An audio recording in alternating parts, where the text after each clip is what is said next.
Merci, cher peuple de Dieu. Je nous salue au nom de Jésus-Christ, notre Seigneur et notre Sauveur. Nous avons encore l'honneur de venir partager avec vous cet autre thème que le Seigneur m'a mis au cœur. C'était depuis que j'ai réalisé cela pour partager avec les gens. Mais le temps n'a pas permis dû aux activités d'évangélisation. Et c'est pour ces raisons que nous avons décidé de le faire aujourd'hui par le soutien de Dieu et par la permission de Dieu. Donc le thème c'est la corruption des églises d'aujourd'hui. La corruption des églises d'aujourd'hui, c'est là le thème. C'est là le thème. Donc avant tout, nous allons chanter. Nous allons chanter et présenter d'abord le moment au Seigneur afin que l'Esprit lui-même puisse nous diriger, nous guider.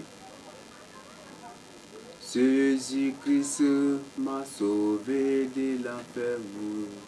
Jésus-Christ m'a sauvé de l'enfer pour le servir. Il est mort sur la croix pour mes péchés, oui mes frères. Il est mort sur la croix pour mes péchés. Son sang a coulé pour me délivrer du monde. Son sang a coulé pour moi sur la croix de Golgotha. Il a pris ma place sur la croix pour moi. Jésus m'aime, il m'aime encore, oui mon frère. Jésus m'aime, il m'aime encore, oui mes frères. Il est mort pour nous sur la croix pour nous sauver. Il a souffert pour nous sur la croix pour nous sauver. Jésus t'aime, il t'aime, ah oui mon frère. Jésus t'aime, il t'aime, ah oui mon frère. Jésus t'aime, il t'aime, ah oui mon frère. Il est mort sur la croix pour mes péchés. Il m'a sauvé de l'enfer pour que je sois sauvé. Il m'a sauvé de l'enfer pour que je le serve. L'ai trouvé, je l'ai trouvé.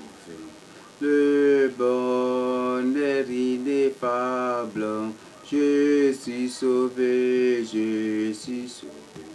Oh, joie inexprimable. Tous mes péchés sont effacés. Le sang de Christ me lave, les jours de larmes sont passés. Je ne suis plus esclave. Oh, quel bonheur, oh, quel bonheur, d'avoir Jésus pour maître. Oh, mon sauveur, mon seul sauveur. À toi seul je veux être. Tu viens briser, puissant vainqueur de la tyrannie, affranchissant mon pauvre cœur et me donnant la vie. Dans ton amour tu m'as cherché. Les rangs bien loin du Père, tu m'as sauvé de mon péché. Tu fis de moi ton frère, et maintenant et pour jamais. Sous ton joug je me plie, il ne peut vivre désormais.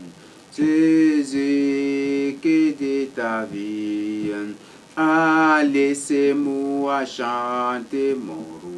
Oui, car genoux je chante. Jésus n'est-il pas tout pour nous? Gloire à sa croix sanglante. Sans s'élasser jour après jour. Il m'aime encore. Comment répondre à tant d'amour? Je crois, j'aime, j'adore. Quand la route est obscure, Jésus s'approche et me rassure. Il me conduit par sa main sûre. Dans son amour m'aimant, même amour insondable. Jésus de la gloire ineffable, apporte joie intarissable. Par son amour m'aimant, même pendant les jours d'orage. Quand dans mon ciel n'est qu'un nuage, Jésus me sauve du naufrage. Son amour m'aimant, même quand loin de ma patrie. Un pays païen, je le prie. Sous mon aile, il cache ma vie. Dans son amour m'aimant, même dans la gloire suprême. De la crèche à la gloire, il m'aime. Hier, aujourd'hui, toujours le même. Dans son âme, même jusqu'à ta venue. Quand tu descendras sur la nuit, nous chantons l'hymne, l'âme émue. De son amour même jusqu'à ta venue. Quand tu descendras sur la nuit, nous chantons l'hymne, l'âme émue de ton amour. Père, nous te rendons des actions de grâce, nous bénissons ton Saint-Nom, de ce que tu permets que nous puissions revenir encore sur le thème, revenir encore pour présenter autre thème que toi-même tu as révélé, toi-même tu m'as demandé depuis de présenter ça, mais je n'ai pas pu le faire à cause des activités de l'évangélisation. Alors, le voici là, Père, que toi-même tu parles à tes enfants et brise les cœurs de pierre qui vont suivre cet enseignement. Brise le cœur endurci, mon Dieu, et brise l'esprit philosophique, l'esprit charnel, l'esprit intellectuel, que tu brises, que tu déchiquettes cela, mais que ta parole pénètre le cœur des âmes, de ces âmes qui vont suivre, mon Dieu, cet enseignement, afin de le mettre en pratique pour le salut. Alors, Père, que toi-même tu prêches à tes enfants et révèle les profondeurs, décortique les profondeurs des choses que nous y aurons, afin que des âmes soient sauvées à travers cet enseignement. Merci. Je scelle cet enseignement par ton sang, je scelle cet enseignement par ton onction et par ta puissance, par ton pouvoir, par ton autorité. Et délivre-moi, Dieu Tout-Puissant. Délivre-moi, Dieu, cet enseignement de toute manipulation démoniaque, diabolique au nom de Jésus-Christ. Merci, mon Dieu Tout-Puissant. Même si c'est qui que ce soit, qui lira, qui suivra cet enseignement, mon Dieu, même si c'est le grand frère de Satan, que ce message puisse le toucher, que ce message, mon Dieu, puisse briser les œuvres des ténèbres en lui pour le ramener à toi pour son salut. Béni soit ton nom au nom de Jésus-Christ, je te prie. Amen. Comme je l'avais souligné, le thème de l'enseignement d'aujourd'hui porte sur la corruption des églises d'aujourd'hui. La corruption des églises d'aujourd'hui. Donc nous savons aujourd'hui que l'église de Christ est corrompue jusqu'à la moelle. L'église d'aujourd'hui est corrompue à cause de beaucoup de pratiques, à cause de beaucoup de choses mondaines qu'on y apporte. Aujourd'hui, c'est le monde, c'est l'église qui imite sur le monde, qui copie sur le monde pour adopter et travailler avec. Et c'est la source de la corruption de beaucoup d'églises d'aujourd'hui. Nous allons découvrir ces choses. Mais la Bible dit, même le Seigneur s'est posé cette question, bien qu'il a bâti son église, mais il a dit, il a posé une question, est-ce que le jour où il reviendra, trouveras-tu encore de la foi sur la terre? Donc il se pose cette question, est-ce que le jour va venir, son église ou les temples, l'église qui se disent son église, est-ce qu'ils demeureront encore dans la vérité? Est-ce qu'ils demeureront encore dans sa parole? c'est là la question que le Seigneur a posée. Nous savons bien que la foi, c'est l'obéissance à la parole de Dieu. La foi, c'est l'obéissance, car tous ceux qui ont obéi se sont soumis. C'est un thème que nous avons vu. Nous avons développé dans l'un des enseignements qu'on a donnés. Et si le Seigneur permet, prochainement, nous allons voir le thème sur la foi en tant que tel. Donc l'Église est corrompue. Lisons d'abord 2 Timothée 4 pour découvrir. 2 Timothée 4, ce que la Bible a dit, a annoncé d'abord concernant le temps de la fin, le temps le dernier temps. Car il vient 2 Timothée 2, 3 à 5. Car il vient un temps où les hommes ne supporteront pas la sainte doctrine. Les gens ne vont pas supporter la vérité. Mais ayant la démangeaison d'entendre les choses agréables, ils se donneront une foule de docteurs selon leur propre désir. Donc les gens auront plus d'ardeur d'écouter des choses agréables. Si c'est des messages de bénédiction, messages de prospérité, messages de délivrance, messages d'épanouissement, messages de succès, de réussite, ça c'est ce que les gens désirent. C'est ce que les gens aimeront au dernier temps. Et nous sommes déjà au dernier temps et ce sont ces messages-là que les gens veulent aujourd'hui. Donc c'est des paroles agréables que les gens veulent écouter. Mais les gens ne vont pas supporter la sainte doctrine, c'est-à-dire la vérité. Les gens ne vont pas supporter la vérité. Ils se donneront eux-mêmes des foules de docteurs. C'est ce qui se passe. On va voir, je crois que vous pouvez même vous renseigner. Quand les apostoliques ont tenu leur conférence, eux-mêmes se sont donnés de foules de docteurs. Ils ont nommé les marabouts, ils ont nommé les devins, ils ont nommé les féticheurs, ils ont nommé les voyants, des prophètes. Donc, ce sont des foules de docteurs que les gens se donnent. On dit que non, qu'un apôtre a un mandat aussi, et les gens, ce sont des foules de docteurs que les gens se donnent. Et c'est pour écouter des paroles agréables, mais pas pour recevoir la vérité qui vient du Seigneur. Mais quand on nomme un marabout, un féticheur, un agent de Satan, un franc-maçon, on le nomme, ou un rescoussant, on le nomme apôtre.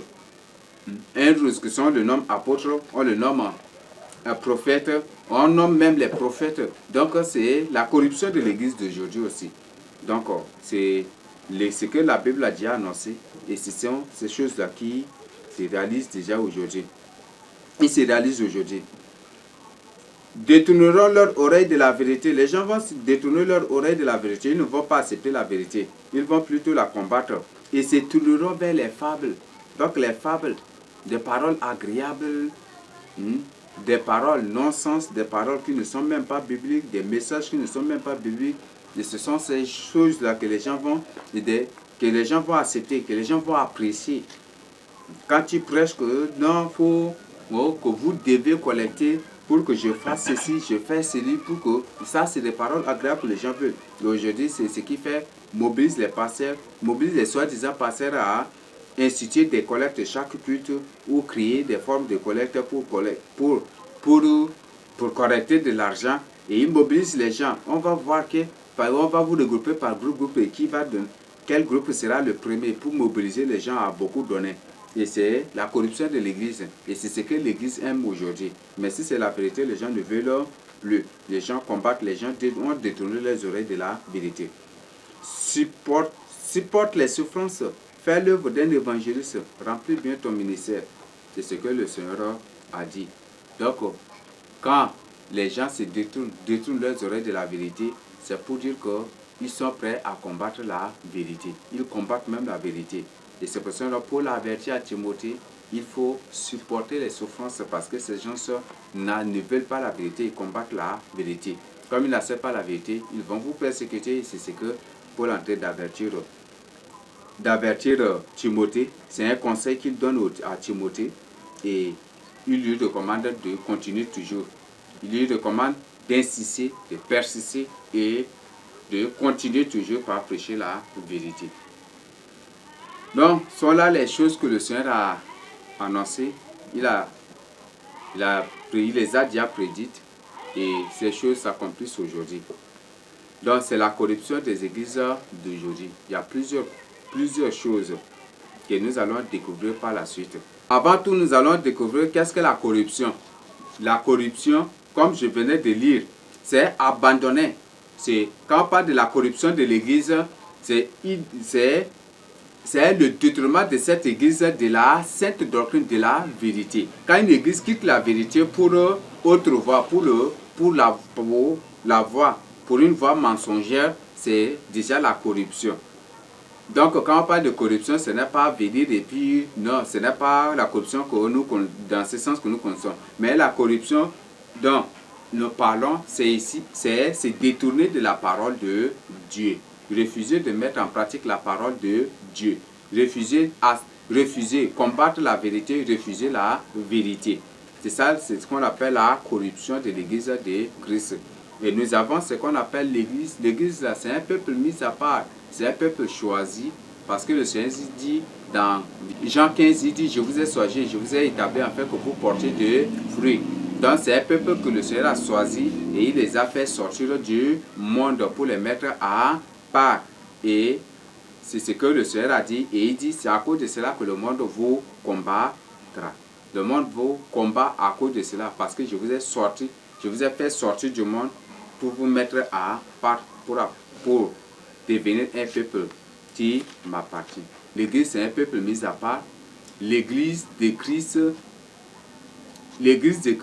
c'est nous-mêmes, c'est la personne elle-même aussi, parce que la Bible dit, notre corps est le temple du Saint-Esprit dans 1 Corinthiens 6, dans 1 Corinthiens 3, dit que notre corps est le temple du Saint-Esprit.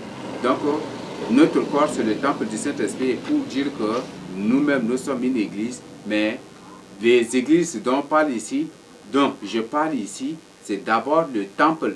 Les temples où se réunissent ces gens qui font de n'importe quoi au nom de Christ, qui combattent la vérité au nom de Christ. Ce livre a des désordres spirituels et physiques au nom de Christ. C'est de cette église que je parle aujourd'hui et que nous allons aussi parler, tout comme de cette église qui est le temple et de cette église qui est le chrétien lui-même. Maintenant, dans autre aspect, nous allons découvrir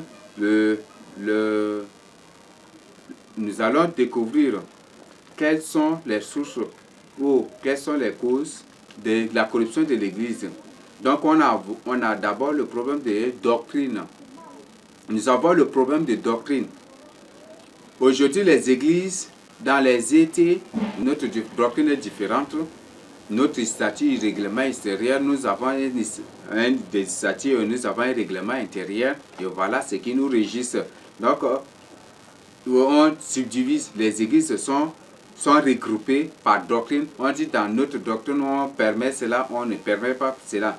Dans telle doctrine, on permet cela et on ne permet pas cela. Et toutes ces doctrines, plus ou moins, sont soumises aussi à la tradition. Et quand nous allons aborder le programme de division des églises par ethnie, nous allons découvrir que ces doctrines sont plus ou moins fondées sur la tradition. Parce que dans telle tradition, si telle chose n'est pas permise, dans l'église, on ne permet pas. Mais si telle chose est permise dans telle tradition, à l'église aussi, on permet cela. Et c'est ce que nous allons découvrir. Mais ce que je voudrais aussi vous avertir, c'est seule la Bible qui est le règlement intérieur des chrétiens. C'est seule la Bible qui constitue aussi ce qu'on appelle les statuts de l'Église de Christ. Mais si aujourd'hui l'homme à son niveau s'élève pour dire que voilà, nous là, c'est comme ça, il rédige intellectuellement, charnellement les choses ou philosophiquement les articles, les lois pour diriger l'Église de Christ, c'est impossible parce que Christ ne sera plus dans cette Église. Et le grand problème d'aujourd'hui, c'est ces gens qui rédigent les statuts, les règlements intérieurs. La plupart sont des sorciers, la plupart sont des agents de Satan et ils utilisent de leur influence mystique pour manipuler les autres à écrire de n'importe quoi. Et ce qui fait que beaucoup d'églises sont devenues aujourd'hui des des associations païennes, sont devenues même des associations aussi. Parce qu'aujourd'hui même, là, on dit que l'Église, c'est une association. Ok. Nous allons entrer dans les doctrines. Nous avons les doctrines des évangéliques. Les évangéliques disent que nous, on ne croit pas en l'existence de l'Esprit Saint. On parle de l'émettre, doctrine de l'émettre en général, qui regroupe les églises qui ne travaillent pas avec l'Esprit Saint, qui ne croient pas en l'existence de l'Esprit Saint, qui ne croient même pas à la manifestation de l'Esprit Saint, qui ne croient pas aux délivrances, qui ne croient même pas aux révélations, qui ne croient même pas aux avertissements que le Seigneur nous donne. Ce sont des églises de l'émettre.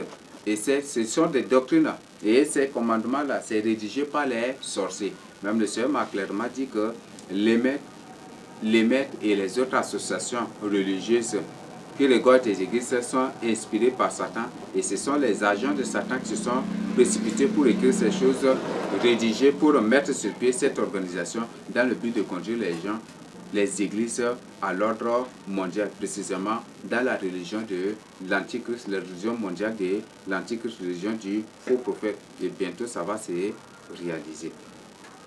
Nous avons les doctrines des pentecôtistes ou églises dites réveillées. Donc, dans ces églises, on découvre que c'est le grand commerce, c'est le grand désordre aussi, c'est un grand désordre spirituel, parce que la plupart de ces gens partent signer des pactes avec Satan pour avoir le pouvoir, avoir la puissance pour faire des miracles, pour opérer des miracles, pour délivrer les gens, pour opérer des prodiges, et faire des choses grandioses. Et même, ils font de l'église aussi. Ils font de l'église une boutique ou je ne sais pas, c'est une entreprise, on ne sait pas. Mais ils emportent des choses, on dit l'eau bénite, que l'eau bénite là, même dans une petite bouteille, il faut acheter à 300 000, à 400 000, à 500 000. Et les gens se précipitent pour acheter ces choses. Donc ce n'est plus l'église de Christ, mais c'est une entreprise. Et si c'est une entreprise, Dieu condamne ces pratiques.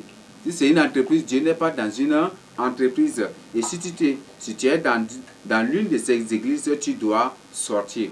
Même dans l'une des églises de l'émettre, tu dois sortir.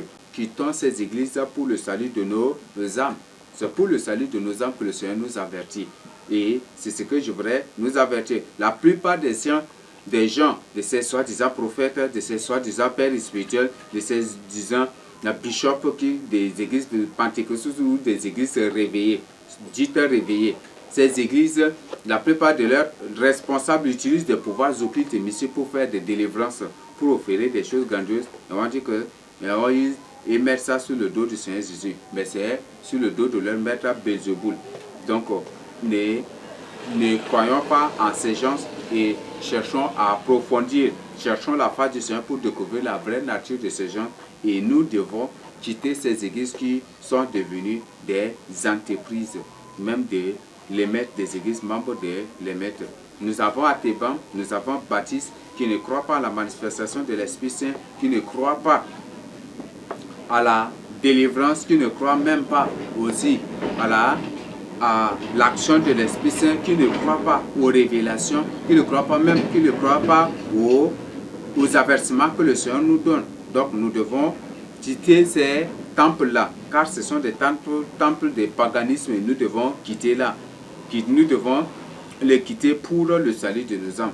Donc, on dit que non, notre doctrine c'est comme ça, et humainement, charnellement, intellectuellement, philosophiquement, ils se sont mis à rédiger des choses pour s'opposer à Christ, pour s'opposer au plan de Dieu. Et quand nous allons aborder les parties des révélations, nous allons découvrir que le Seigneur ordonne, le Seigneur lui-même, il révèle des choses à ses élus.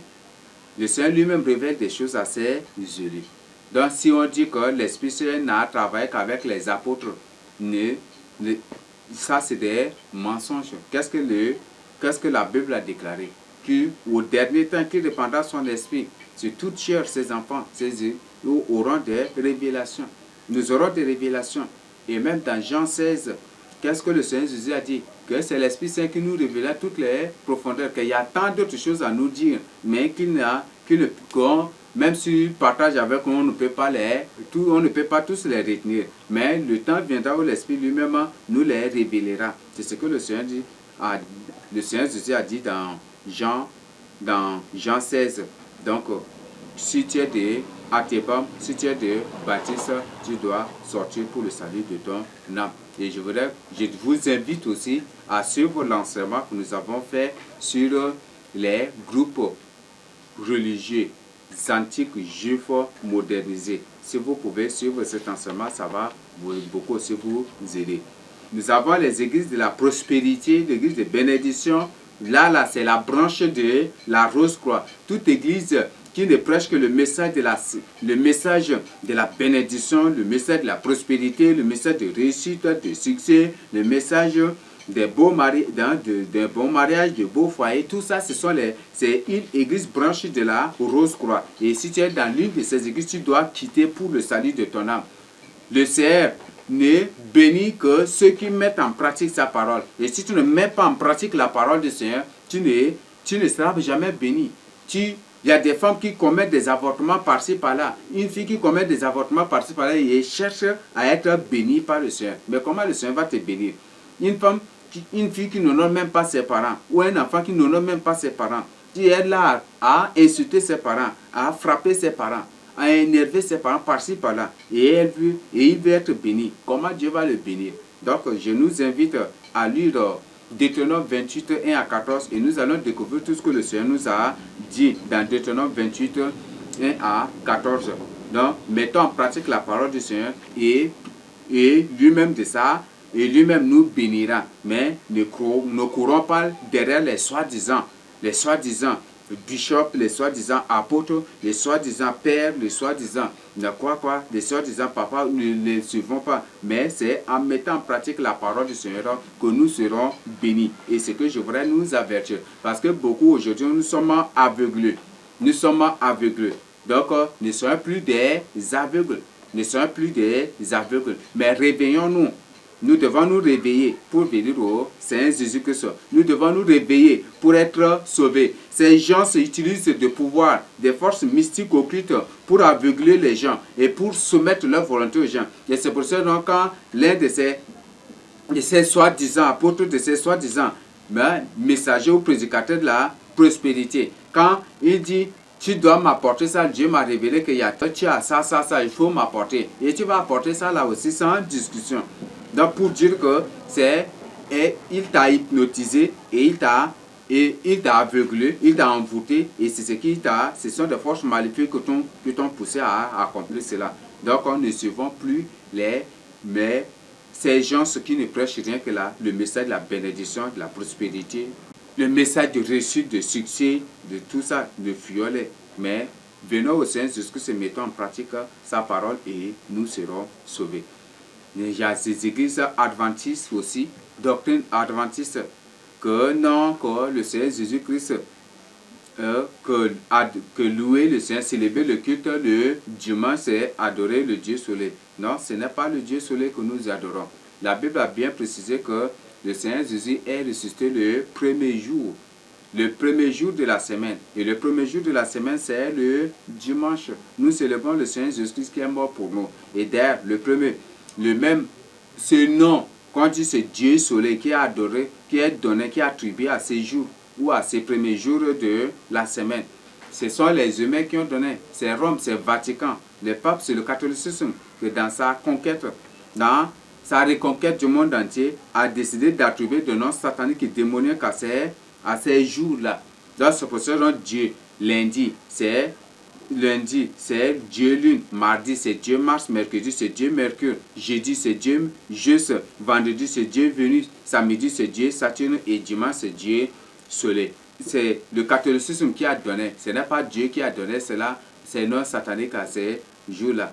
Donc pour dire que nous devons revenir à la base de la parole de Dieu. Ce n'est pas le Dieu Soleil que nous célébrons, mais nous célébrons la victoire du Seigneur Jésus-Christ d'entre les morts, car le Seigneur Jésus est ressuscité le dimanche, et c'est le dimanche matin que le Seigneur Jésus est sorti des tombeaux, car c'est Marie, quand elle est partie, les femmes qui étaient parties, c'est très tôt le matin, le dimanche qu'elles étaient parties.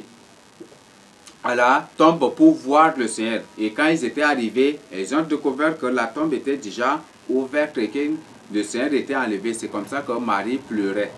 Marie pleurait et elle demandait, mais qui a enlevé mon Seigneur? Donc, il est déjà ressuscité.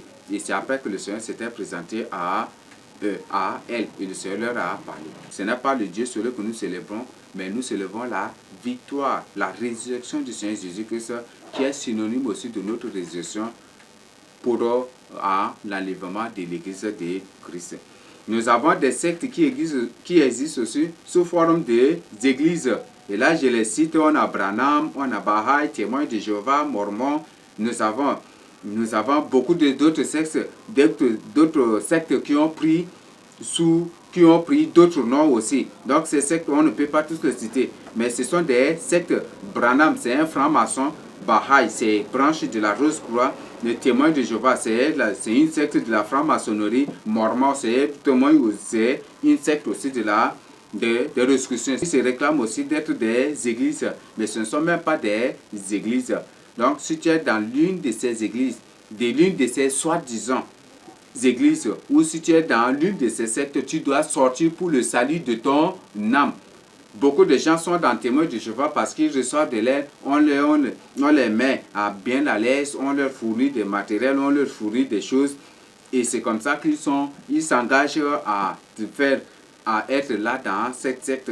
Mais je vous informe que c'est au prix de ta vie qu'on te donne toutes ces choses. C'est au prix de ta vie qu'on te donne toutes ces choses. Quitte cette secte pour venir au Seigneur Jésus pour le salut de ton âme.